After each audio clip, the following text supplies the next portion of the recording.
옛날에 아주 큰 나라 임금님이 자기 주변에 작은 나라가 있는데 그 작은 나라를 자꾸 내정 간섭을 하면서 괴롭힙니다. 그냥 아무 이유 없이 이런저런 것을 자꾸 괴롭히니까 그 작은 나라 왕이 그 지혜자를 찾았어요. 지혜자를 찾아서 왜 도대체 저 왕이 우리를 저렇게 자꾸 괴롭히는가 가서 한번 알아봐라. 그 지혜자를 찾는데 아주 젊은 지혜자가 수염도 나지 않은 만질만질한 얼굴을 가진 지혜자를 하나 찾아서 큰 나라 왕에게 보냈습니다. 자, 이 작은 나라 사신이 이렇게 그 왕을 아련하러 가서 보니 왕이 보니까 아주 젊은 수염도 나지 않은 그런 사신이 왔습니다. 그래서 그 큰 나라 왕이 하는 소리가 당신 나라에는 인자가 그렇게 없단 말입니까? 수염도 나지 않은 사람을 보내다니 하고 이렇게 비꼬면서 말하니까 젊은 사신이 하는 말이 왕께서 수염 길이로 사람의 된데미를 판단하신다면 우리 왕께서는 염소를 보내셨을 겁니다. 그리고 디스했다고 하는 겁니다. 세상에 참 지혜가 중요하죠. 지혜를 가진 사람은 지혜를 가지지 못한 사람을 지배하고 살게 되는 겁니다. 우리가 잘 아는 것처럼 솔로몬도 어린 아들이고 좌우를 분간하지 못하는 천방지축 같은 그런 아들이 왕이 됐습니다. 자기 위에는 형님들이 많은데 자기가 왕이 됐으니까 아무리 솔로몬이 왕이라도요. 이등병이 군대 들어가면 똑같아요. 나이 30에 이등병 돼서 군대 오는 거나 나이 막 17, 18 돼서 군대 와서 이등병 되는 거랑 똑같아요. 어리버리해요. 대신들이 보면 솔로몬이 참 어리버리하죠. 아유, 저거 왕노릇이나 하겠어. 그렇게 바라보는데 그 대신들은 지혜가 있고 명철함이 다 있단 말이에요. 솔로몬이 이거 이래서 안 되겠다.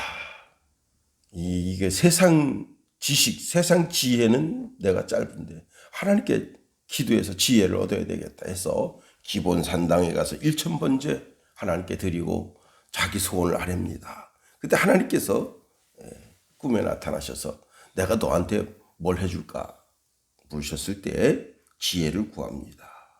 그랬더니 하나님이 감동하셨어요. 그래서 이렇게 말씀하십니다. 내가 이것을 구하도다. 자기를 위하여 장수를 구하지 아니하며 부도 구하지 아니하며 자기 원수의 생명 멸하기도 구하지 아니하고 오직 송사를 듣고 분별하는 지혜를 구하였으니 내가 내 말대로 하여 내게 지혜롭고 총명한 마음을 주노니 내 앞에도 너와 같은 자가 없었거니와 내 뒤에도 너 같은 자가 일어남이 없으리라. 내가 구하지 아니한 부귀와 영광도 내게 주노니 내 평생에 왕들 중에 너와 같을 자가 없을 것이라. 보너스로 하나님께로부터 아주 더 큰 걸 얻게 됐습니다. 지혜가 최고다. 지혜가. 사람이 폭력으로요. 상대방의 돈도 뺏을 수 있고 의복도 뺏을 수가 있고 지금 옷 한 벌에 300만 원 가는 옷이대요. 아마 외국 옷이겠죠. 300만 원 가는 옷이 있는데 동대문 시장에 똑같이 생겼대요. 지금 그걸 50만 원에 팔고 있습니다. 불티나게 팔리고 있어요. 그 옷이. 300만 원짜리 옷 입고 근데 깡패를 만났어요. 깡패한테 그 옷 뺏길 수 있습니다. 돈이든 보석이든 재물이든지 뭐든지 깡패한테 뺏길 수 있어요. 그러나 그 속에 있는 지혜는 빼앗길 수 없는 겁니다. 참 지혜가 중요하죠. 그래서 야고보 사도는 너희 중에 혹시 지혜가 부족한 사람이 있느냐 그러면 하나님께 구하라. 그렇게 권면하고 있습니다. 오늘 본문의 말씀에 보면 욥이 지혜에 대한 이야기를 하고 있습니다. 사람이 지혜를 얻는 것은 보는 것을 통해서도 지혜를 얻게 됩니다. 저는 이렇게 국회의원들 또 그다음에 도시의 뭐 이런 환경미화 또 이런 구조 개선 이런 것을 위해서 일하는 공무원들이 해외 연수 또는 해외 사찰 나가는 것을 저는 반대하지는 않습니다. 반드시 가서 봐야 돼요. 해외에 가서 하다못해 산을 어떻게 조경하고 있는가, 도시를 어떻게 구역을 획정하고 있는가 이런 것들을 좀 소상하게 살펴보고 우리 도시도 앞으로는 이렇게 발전시켜야 되겠구나 하는 그런 마인드가 생겨야 되는 거예요. 일본에 가서 보니까 일본의 그 하천을 참 기가 막힌 거예요. 하천이 물이 조금 흐를 때는 그 물이 모이도록 이렇게 단순하게 하천이 이렇게 돼 있는 것이 아니라 이렇게 곡선으로 돼 있어요. 이렇게 해서 이렇게 그래서 물이 모여서 쫄쫄쫄 흘러요. 그리고 물이 더 많아지면 더 크게 흐르고 이야 진짜 그걸 보고 대단하다. 이 사람들 참 대단한 사람들이다. 그리고 이제 그냥 막 장마질 때 그때는 산에서 나무 뿌리, 나무 등거지 이런 것들이 떠내려올 수 있으니까 그런 걸 막기 위해서 중간중간에다가 이렇게 파이를 박아놨습니다. 깜짝 놀랐어요. 와, 왜냐하면 그 이제 나무 등거지 이런 게 계속 모여가지고 다리 중간에 걸려가지고 그거를 이게 다리를 막다 보면 어떻게 됩니까? 물이 범람하게 되잖아요. 그래서 그 다리 한 20-30m 앞에다 파이를 박아서 그게 걸리도록 그렇게 만들어 놨더라고요. 와, 이런 거 저런 거 하나 참 깊게 생각하고 하천 정비를 했구나. 우리는 그냥 하천에 있는 뭐 이렇게 풀이나 제거하고 돌이나 제거하고 그 정도로 하는데 완전히 다 정비되어 있는 것을 보니까 깜짝 놀랄 일입니다. 보는 것이 중요해요. 오늘 본문에 보니까 1절에 보니까 나의 눈이 이것을 다 보았다 했습니다. 욥이 보고 관찰하며 알게 된 거예요. 또 두 번째 더 나아가 보면 나의 귀가 이것을 듣고 깨달았다 했습니다. 듣는 것이 참 중요하죠. 제가 그 김현중이라고 하는 분 일본의 도쿄도에 8,600평짜리 전 그 연회관을 전부 도자기로 그냥 쫙 해놨는데 일제시대 때 만들어 놓은 건데 도쿄도에서는 그걸 다 갖다 때려 부시려고 이제 밥 먹고 있었는데 김현중이라는 사람이 자기가 한국 자기로서는 어느 정도 기술을 가지고 있어요. 그러나 일본 자기 기술은 없어요. 그래서 일본 자기 만드는 사람을 쫓아다닙니다. 그래서 그거 어떻게 하는 겁니까? 물어보니까 그 사람이 이렇게 한다 저렇게 한다. 그걸 다 녹음기로 품에다가 녹음기를 품고 그걸 들었다는 거예요. 그래서 그 기술을 2년 동안 연마해서 2년 후에 그 전시장에 가서 내가 그 전시장을 내가 복원할 수 있다. 다 비웃었다는 거예요. 그 자개가 몇 개가 있는가 하면 8,000점이 있대요. 8,000점을 다 복원할 수 있다. 일본 사람 다 비웃었는데 이 사람이 자기가 그동안 습득한 그 자개, 일본 자개 기술을 자기가 복원해. 그 기술로 그 듣는 게 얼마나 중요해요. 참, 사람은 들음으로 깨달을 수가 있게 되는 겁니다. 자, 그런데 우리가 아는 참 지혜가 무엇이냐? 세상의 자개에 대한 최고 전문가들의 귀동량을 얻어서 일본 기술을 습득하기도 하고, 또 봄으로 말미암아 또 사람 나름대로 이건 이렇게 발전을 시켜야 되겠구나 하는 그런 것이 생길 수도 있지만 인생의 최고의 지혜는 무엇이냐? 사람이 영생에 이르는 지혜가 최고의 지혜인 거예요. 영생에 이르는 지혜는 바로 하나님께로부터 오는 겁니다. 그래서 무릇 최고의 지혜는 하나님을 아는 것이다. 사도 바울, 신약의 지식의 대가 그러면 사도 바울이잖아요. 그가 이런 고백을 합니다. 갈라디아서 6장 14절에 보니까 그러나 내게는 우리 주 예수 그리스도의 십자가 외에 결코 자랑할 것이 없으니 그리스도로 말미암아 세상이 나를 대하여 십자가에 못 박히고 내가 또한 세상을 대하여 그러하니라 말씀합니다. 참된 지혜, 그 참된 지혜로 하늘문을 여는 것, 그것은 참 전능자를 아는 것이다. 두 번째로, 욥이 나는 하나님하고 변론하고 싶대요.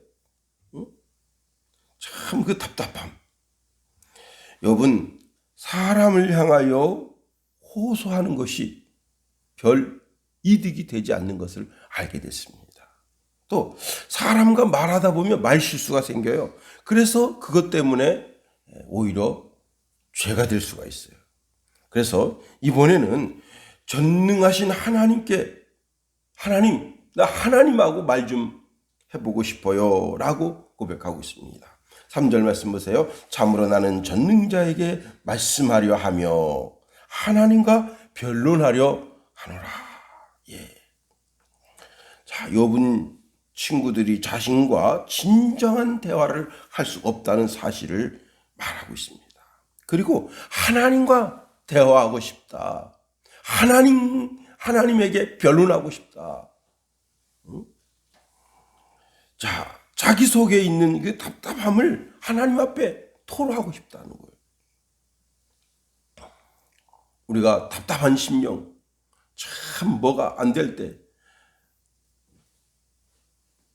그때 그냥 막 소리를 지르고 싶죠. 너무 답답한 심령으로.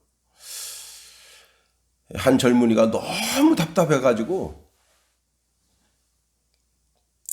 자기네 그 건물 옥상 위에 올라갔어요. 거기서 소리 지르니까 누가 저 사람 자살하려는가 보다.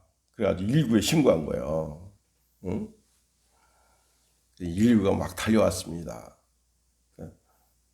자기는 뜻밖의 왜 그러십니까? 그러니까 그 119 대원이 와서 왜 그러십니까? 하도 답답해서 그래서 소리 좀 지르는 건데 왜 출동하셨죠? 그랬더니 누가 지금 신고했다.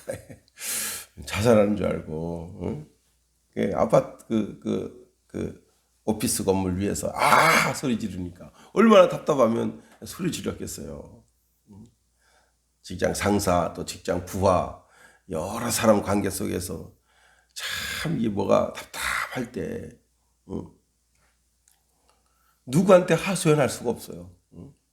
부하 직원한테 하소연하면 그냥 소문이 쫙 퍼지고 상사에게 하소연하면 그냥 상사가 꾸짖고 그니 그 답답한 심령으로 그냥 와서 하고 소리 지르는 건데 건너편 오피스에서 보고 저 사람 자살하려나 하나 하고 신고했다는 겁니다. 욥은 하나님과 변론하고 싶다. 내 속사정, 내 이 답답한 하나님, 나 정말 내 마음 좀 알아주옵소서. 예수님께서 말씀하시는 비유 가운데 성전에 두 사람이 기도하고 있습니다. 한 사람은 누구나 다 아는 셀입니다. 그는 성전 안에 들어가지도 못했어요. 저 이방인들의 거기서 고개를 푹 숙이고 주여 저는 죄인입니다. 참 부끄럽네요. 살아온 인생의 삶이 참 부끄럽네요. 하고 고개도 들지 못하는데 거기 바리새인은 당당하게 고개를 빳빳하게 세우고 하나님 제가 왔습니다. 그럴 때 예수님께서 뭐라 말씀하셨냐면 그 세리가 먼저 하나님께 응답하심을 받고 내려갔다는 거예요. 하나님께 변론하고 싶다. 하나님 전능자에게 말씀하는 것이 무엇이겠어요? 기도 아니에요. 기도는 하나님과의 대화 아니에요. 대화. 또 여기 변론을 조금 더 강하게 말한다면 하나님께 부르짖어 기도하는 거예요. 일방적으로 하나님. 참 우리는 부르짖음의 기도가 있어야 됩니다. 생활 속에서 삶 속에서 늘 부르짖음의 기도가 있어야 됩니다. 세 번째로 욥이 친구들에게 말합니다. 너희들이 차라리 잠잠한 것이 나를 돕는 것이다. 4절 5절 말씀 보세요. 너희는 거짓말을 지어내는 자요 다 쓸모없는 의원이니라. 너희가 참으로 잠잠하면 그것이 너희의 지혜일 것이니라. 말 안 하느니만 못하다 이거예요. 말 안 하고 가만히 있으면 중간이라도 간다 이거예요. 사람이 여기 이 거짓말장이나 또 쓸데없는 의원이라고 하는 것은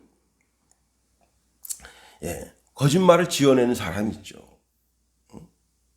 참 그럴듯하게 거짓말을 지어내는 사람이 있습니다. 근데 거짓말을 지어내는 이유가 뭐예요? 상대방의 돈을 후려치려고. 이 모든 말에는 이득, 돈과 관련이 있어요. 그래서 상대방의 돈을 후려치려고. 그래서 거짓말을 합니다. 또 상대방을 아주 어려운 공경성에 빠뜨리려고. 그 다음에 자, 이 쓸데없는 의원이라고 하는 것은 뭐냐? 여러분, 쓸데없는 의원은 오히려 그 의원을 찾아갔더니 병이 더 중해졌다 이게.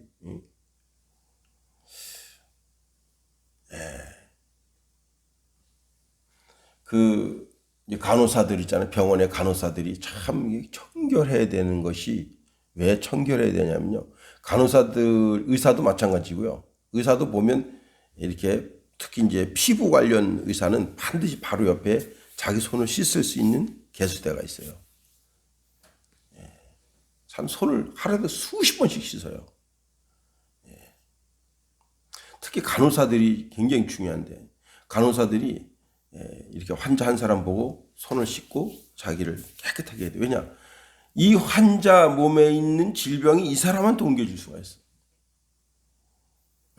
아주 중요합니다. 특히 또 기구들, 주사기를 다시 사용하지 못하게 하는 이유가 뭐예요? 그 주사기 그 바늘 찔렀다 빼면 거기에 있는 균이 이 사람한테 옮겨간다. 특히 여러분 모기한테 물려보세요. 이 사람 몸에 있는 질병이 저 사람 몸으로 옮겨지잖아요. 그게 참 중요한 거예요. 이 쓸데없는 의원이라고 하는 말은 병 고치러 갔더니 그 병원에서 더 병을 얻어왔다 이거예요. 그 병원이 얼마나 환경이 안 좋으면. 그래 결국은 죽어가게 될 수밖에 없는 그런 상황에 이르게 됐다. 자, 친구들이 와서 거짓말이나 수술하고 마음을 치료하고 위로하지는 못할 망정 와가지고 염정 지르니까 욥이 더 죽을 판이다. 이 내가 지금 너들 때문에 내가 지금 아주 그냥 차라리 너들이 입 다물고 가만히 있으면 중간이라도 간단 말이야. 잠언서 27장 28절에 보니까 미련한 자라도 잠잠하면 지혜로운 자로 여기우고 그 입술을 닫으면 슬기로운 자로 여기우느니라 했습니다. 우리말에 말 안 하고 가만히 있으면 중간은 간다.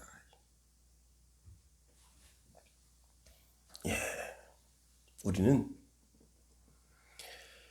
하나님께 지혜를 얻어서 하나님의 지혜로 살아가야 돼요. 그 하나님께 지혜를 얻어서 하나님의 지혜로 살아가는 사람은 하나님께 말씀을 올려드리고 하나님께 변론을 구하는 사람이에요. 그리고 세상 사람이 가져다 주는 지혜는 참 지혜인 것 같아도 언젠가는 그 지혜 속에 나를 넘어뜨리게 하는 함정이 있다는 사실을 알아야 됩니다. 오늘도 우리가 하루에를 준행하게 됩니다. 하나님의 참된 지혜를 얻어서 이 시대의 솔로몬처럼 하나님을 기쁘시게 해드리고 사람들을 하나님의 은혜 가운데 인도하는 복된 믿음의 권속들로 살게 되기를 예수님 이름으로 축원해 드립니다. 주기도문 하겠어요. 하늘에 계신 우리 아버지, 아버지의 이름을 거룩하게 하시며 아버지의 나라가 오게 하시며 아버지의 뜻이 하늘에서와 같이 땅에서도 이루어지게 하소서. 오늘 우리에게 일용할 양식을 주시고 우리가 우리에게 잘못한 사람을 용서하여 준 것 같이 우리 죄를 용서하여 주시고 우리 시험에 빠지지 않게 하시고 악에서 구하소서. 나라와 권능과 영광이 영원히 아버지의 것입니다. 아멘.